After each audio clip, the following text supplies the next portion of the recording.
Alors nous évoluons et nous allons parler aujourd'hui des backgrounds. Là, nous commençons à rentrer dans les choses sérieuses, voilà. Je ne veux pas dire que ce qu'on a fait précédemment, oui, les choses qu'on a eu à faire précédemment ne sont pas importantes. Toutes ces choses sont importantes. Il va falloir que vous ayez les mêmes intérêts pour tous les chapitres, pour toutes les vidéos que vous avez vues précédemment. C'est très important. Encore ici, nous allons parler des backgrounds. Et déjà, nous allons essayer de définir un background. Le background même, c'est un mot en anglais.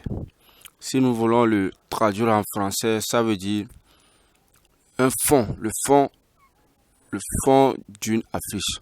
Donc, le fond de quelque chose, le background. Le fond de quelque chose, un fond. Et déjà, le fond, c'est sur quelque chose, voilà, il supporte quelque chose. Le fond supporte quelque chose. Avant qu'on parle de fond, il va falloir qu'il y ait des choses sur le fond. Je ne sais pas si vous me comprenez. Parce qu'on parle de background, parce que nous prenons nos téléphones, nous avons des backgrounds, voilà, nous avons des fonds d'affiches. C'est-à-dire, si c'est nos photos, nous voyons, il y a nos photos et ensuite nous mettons il y a des applications dessus, voilà. Il y a sur WhatsApp, vous allez voir votre image et ensuite il y a des messages qui circulent et tout. Donc le background, ici en graphisme, c'est ça qui supporte le travail, tout le travail. Il est le pilier du travail, en fait. Le background est le pilier du travail. Et nous allons commencer ainsi. Déjà, nous sommes sur un fond orangé. Donc, nous allons essayer, voilà, de créer. En faisant plus, nous allons habiller notre fond. Voilà, c'est le fond. Nous sommes en train de créer. Il est la première des choses à faire avant d'évoluer. Donc voilà, j'ai habillé mon fond, voilà. Mon document, il est là. Ensuite, je verrouille. Et qu'est-ce que je fais après? Dans l'infographie, dans le design, nous avons des types de background. Nous avons plusieurs types de background. Voilà, chacun avec son utilité. Ici, nous allons parler des backgrounds flous. Les backgrounds flous, ce sont des backgrounds qui ne sont pas trop visibles. C'est-à-dire, vous allez flouter l'image. Vous prenez une image, vous le rendez flou. Et ensuite, après l'avoir rendu flou, vous l'amenez en pixel art. Et il se sert de fond d'affiche. Et vous mettez tout ce que vous voulez là-dessus. C'est à peu près comme les photos portraits que nous voyons. Les photos portraits, lorsque vous prenez une photo, c'est toi l'objet, c'est toi ce qui se fait voir. Le derrière, voilà, tout ce qui est derrière toi est flou. Donc, c'est le derrière qui est le background et c'est toi qui est l'objet qui est sur le background. C'est en quelque sorte ce que nous appelons par les backgrounds flous. Ensuite, nous avons des backgrounds couleur unis. Background couleur unis. Pour le background flou, nous allons le voir lorsque nous allons évoluer, nous allons le voir devant. Ouais, c'est pour une bonne raison. Donc ensuite, nous avons le background couleur unie et dégradé avec motif. Déjà, quand on parle de couleur unie, je viens ici, je prends la couleur unie. Je vous ai montré ce que c'est que la couleur unie. Voilà, c'est ça qu'on appelle couleur unie.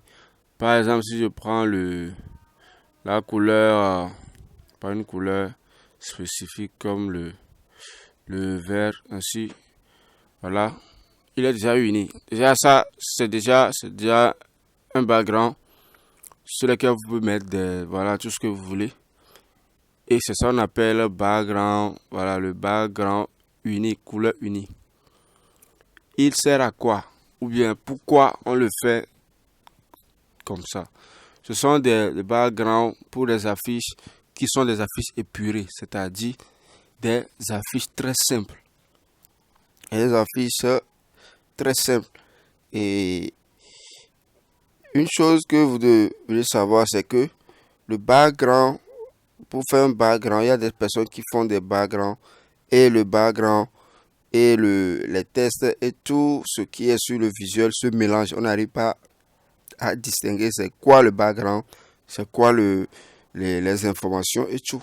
Donc pour le background épuré simple comme ceci, la couleur unie, ça permet une lisibilité voilà assez surprenante. C'est-à-dire ça permet voilà une lisibilité assez surprenante. Par exemple, si je prends un fond unique comme ça, le vert, lorsque je prends le test, parce que je viens ici, je fais le test ou bien je viens sur le plus en bas ici, voilà. Je viens sur le plus en bas ici aussi et je fais venir mon test, je fais éditer et je mets par exemple background, background.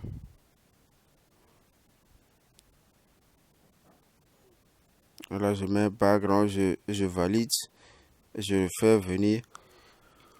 Déjà, vous-même, vous allez juger avec moi. Hein. Vous allez juger avec moi. Déjà, l'infographie, bien le graphisme, c'est le beau. C'est le beau. Quelque chose qui va être beau. Voilà. Il n'a pas besoin d'être compliqué et tout. Essayez juste de faire passer votre information d'une manière, voilà, à ce que ça soit beau. Et voilà, vous allez réussir. Encore ici, nous sommes en train de parler des couleurs unies. Voilà. Et je suis en train de parler, voilà. Lorsque je prends la couleur verte, comme cela, et je prends je choisis la couleur, excusez-moi, on retourne. Et là, je choisis la couleur, une autre couleur pour le test. Là, ce sont des couleurs complémentaires, je suis en train d'utiliser. Voilà, le jaune et le vert vont ensemble. Donc, je prends la couleur jaune ainsi. Et j'essaie de créer ça. Je fais ça. Et aussi pour bien habiller mon fond, qu'est-ce que je fais encore? Je prends une forme, voilà. Je prends une forme et j'augmente le rayon. Et je coche, ensuite j'agrandis. Voilà. J'agrandis. Agrandis et je le place ici.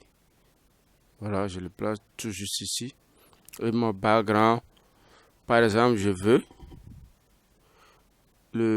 voilà, je veux le couper un peu. Je mets back et je mets ground. Donc je viens à la ligne et voilà, je fais OK. Donc pour avoir quelque chose de propre et de stylé, je peux le faire ainsi. Je le garde comme ça et je mets ce que je veux à ce niveau ici. Déjà, même si on enlève celui-ci là, en appuyant sur la poubelle ici, même si on l'enlève et on positionne celui-ci, déjà ça donne, ça c'est joli, ouais, c'est très joli.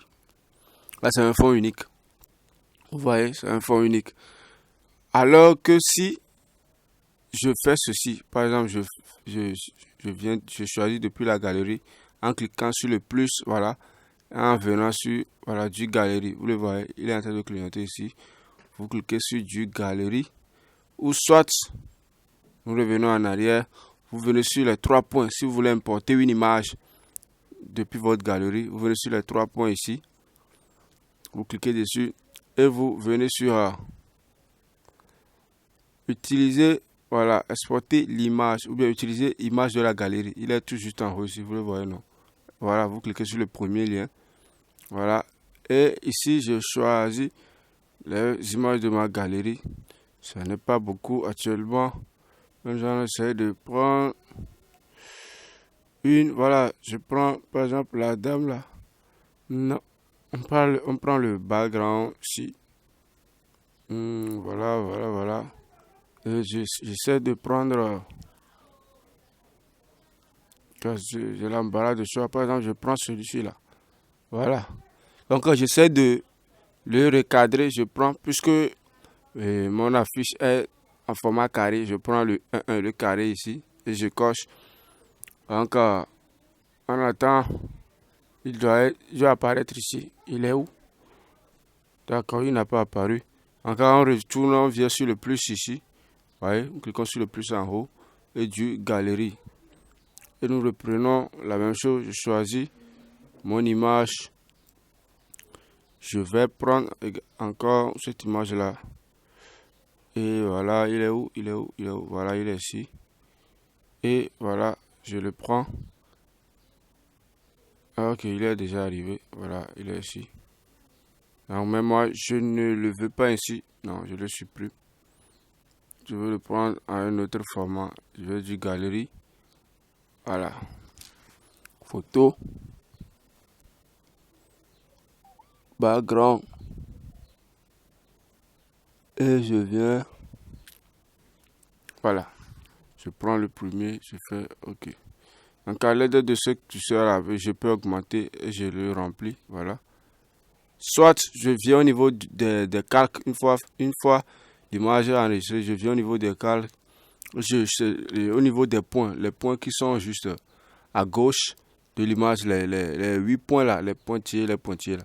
Je prends au niveau de ça,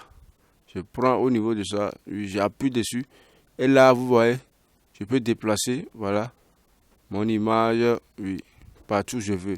Donc, je le déplace vers le bas, voilà, pour que ça reste sur le bas, que ça reste derrière le background, vous voyez. Encore, voilà. Ensuite, vous voyez j'ai un background. Mais la personne qui va lire, voilà, lorsque la personne va tomber sur ça, il aura du mal à lire, voilà, à faire la différence entre le background et le texte voilà, qui est écrit.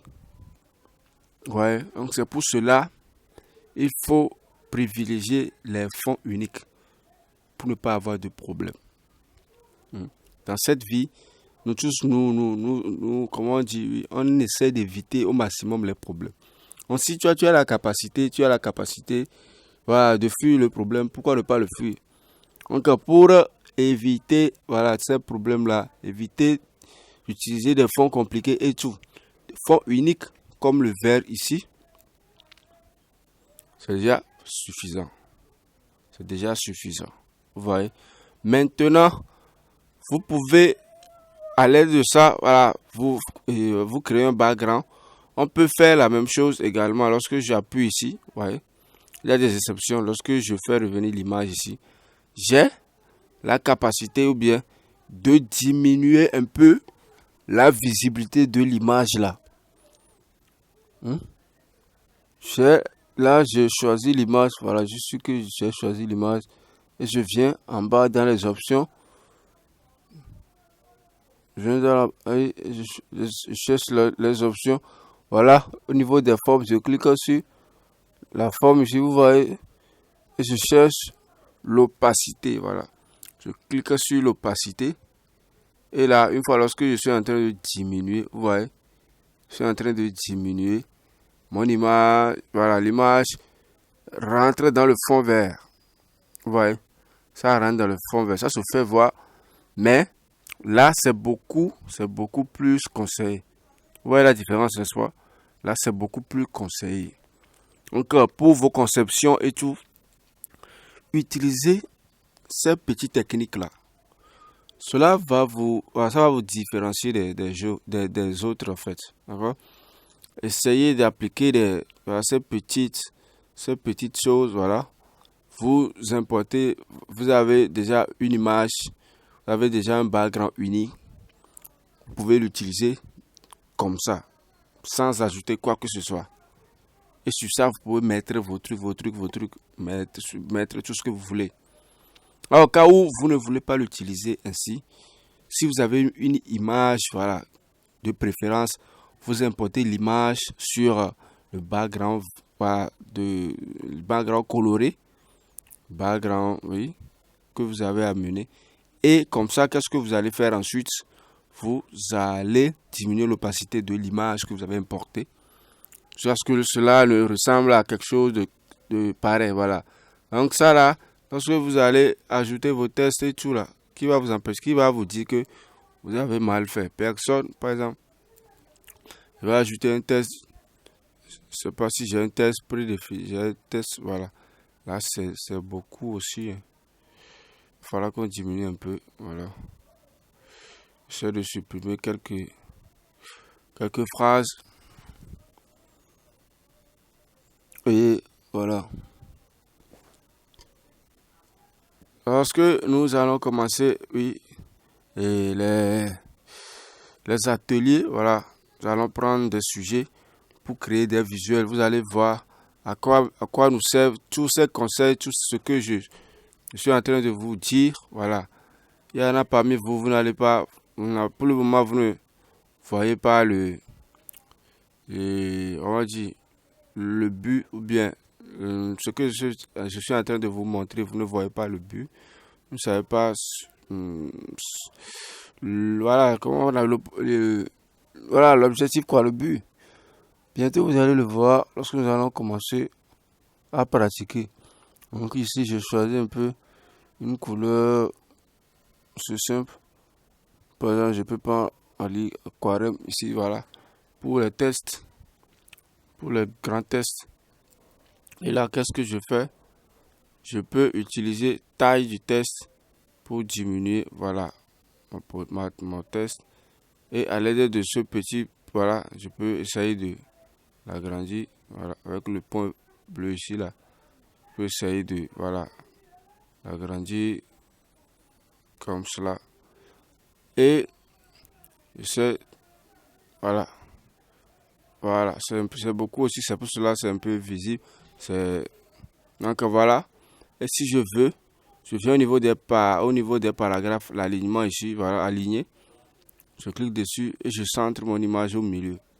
Vous voyez, je centre au milieu. Et voilà, il est au milieu. Donc le background est ici.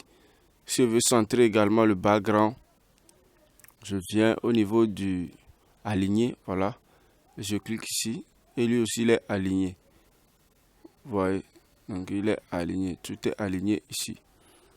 Donc voilà, je viens de créer un background. Donc un test de couleur jaune. Là, je peux choisir de prendre la couleur blanche. Voilà, pour écrire celui-ci. Vous voyez, c'est pas joli, c'est très joli. Très joli. Donc c'est ça ce que je voulais vous montrer à propos des fonds uniques. Là, à ce niveau, si vous voulez, on peut utiliser également un fond dégradé pour pouvoir faire la même chose. Ici, le fond dégradé, ça part. Voilà. Je reprends. Je ferme les images ici. Et on vient sur notre image, le verre que nous avions créé. Notre fond, voilà. Notre fond. Donc, qu'est-ce que je fais? Je viens au niveau de la forme ici. Et je choisis couleur. Je prends dégradé. J'appuie sur le plus ici. Là, on essaie de choisir la couleur. Là, je peux prendre le vert ici. Un vert bien foncé. Et en bas ici, prendre un vert. Mais qui serait un peu, voilà, clair. Voilà, vous voyez. Encore. Je fais OK. Voilà. Maintenant, je peux décider de réouvrir. Voilà. Les autres trucs là. Vous voyez un peu la différence, non? Vous voyez, pour le fond dégradé et le fond unique. C'est pas joli. Oui, c'est joli. Donc, essayez d'appliquer, voilà, d'appliquer ces petites techniques là pour que vos fonds soient réussis. D'accord? Maintenant, ici, nous allons revenir en arrière. Je vais vous montrer un peu ce que, voilà, je voulais dire à propos des fonds. Là, on a déjà parlé des fonds uniques et des fonds dégradés. Pour un visuel, pour la création de background. Privilégiez, faites toujours des choses simples. Faites toujours des choses simples. Si après, il y a quelqu'un qui n'a pas compris quelque chose, voilà, il peut poser la question dans le groupe. Voilà, je vais créer un groupe. Voilà, il peut poser la question dans le groupe et je vais lui répondre. Donc, voilà un peu ce que je voulais vous montrer. Donc là, nous allons retourner au niveau de plus du galerie. Là, ce que je voudrais vous montrer, comment utiliser les fonds flous. Voilà. Exemple d'un fond flou. Voilà. Donc, je peux prendre le background ici. Par exemple, si je prends cette image-là, il est un peu flou. Vous le voyez, il est un peu flou. L'image ne se fait pas voir, il est à l'intérieur. L'image est à l'intérieur. Donc, je choisis. Je fais bien. Voilà. Donc, ce genre d'images comme ça, vous pouvez les utiliser simplement pour vos conceptions. Voilà. Vous voyez, ce genre d'images, vous pouvez les utiliser pour vos conceptions et tout. Vous le voyez, c'est bien posé. Je peux changer cette couleur en couleur rouge. Ça serait très, très stylé, très joli. Donc, dans les prochaines vidéos, bien oui, je vais vous montrer comment est-ce que vous pouvez. Voilà, si je prends la couleur rouge, c'est un peu truc là. On prend la couleur blanc. Voilà, la couleur blanc, c'est pas mal. Donc, voilà. Donc, comme je disais, je vais vous apprendre dans une vidéo, dans la prochaine vidéo. Mais même si c'est pas dans la prochaine, oui, jusqu'à ce que la formation se termine, je vais vous apprendre comment créer ce background, voilà, flou. Voilà, ce background flou pour que vous puissiez les utiliser pour vos conceptions. D'accord. Donc, dans cette vidéo, il va falloir que vous reteniez une chose. Nous avons parlé de ce que c'est qu'un background. J'ai dit, le background, c'est le fond d'une affiche. C'est le background qui abrite tout le travail, toute notre conception. Un bon background, à 50%, définit ou bien détermine la beauté de ton travail. Déjà, si vous avez un bon background, il est difficile que vous fassiez un mauvais truc. Donc, privilégiez, faites des choses très simples. Essayez de créer des choses très simples avec votre background. Au niveau des backgrounds. Dans ce cas, je vous ai montré deux types de background. Il y a les backgrounds unis ou dégradés. Voilà, avec un motif. Déjà, ce que je mets dans le motif, j'ai un pack. Voilà, j'ai un pack, je le répète, j'ai un pack rempli de motifs également. Donc, lorsque nous allons commencer par créer des visuels, je vais vous montrer comment est-ce que vous allez insérer des motifs dans le background pour que ça soit stylé. D'accord? Voilà, on n'est pas pressé. Donc, on a vu aussi des backgrounds flous, c'est-à-dire des blur background. En anglais, c'est comme ça on les appelle. Et c'est ça qui est à l'écran actuellement. Déjà, voilà, si j'enlève ça, ça c'est le background simple. Avec et des motifs à l'intérieur. Vous voyez, il y a une image qui se fait voir à l'intérieur avec un dégradé. Le haut un peu noir, un peu vert foncé, le bas un peu vert, vert citron et tout. Avec un texte bien spécifique, bien centré. Déjà, ça donne, ça fait appel à quelque chose. Ou soit le background, voilà, un fond background avec un fond flou. Voilà, c'est ça. Donc, ce sont ces deux méthodes-là que nous allons beaucoup plus utiliser pour la conception. Voilà, pour nos différentes conceptions. Chez moi, il n'y a pas de choses compliquées. Moi, je ne complique rien. Je ne complique rien. Je n'aime pas les choses qui sont compliquées. Non. Donc, vous allez devoir me supporter ainsi. Si vous aimez des choses compliquées, là, je suis désolé. Moi, je ne suis pas comme ça. Ok, donc voilà ce que je voulais vous montrer dans cette vidéo. Et voilà. J'espère que ce dont vous avez besoin, je vous l'ai donné. Donc, nous allons évoluer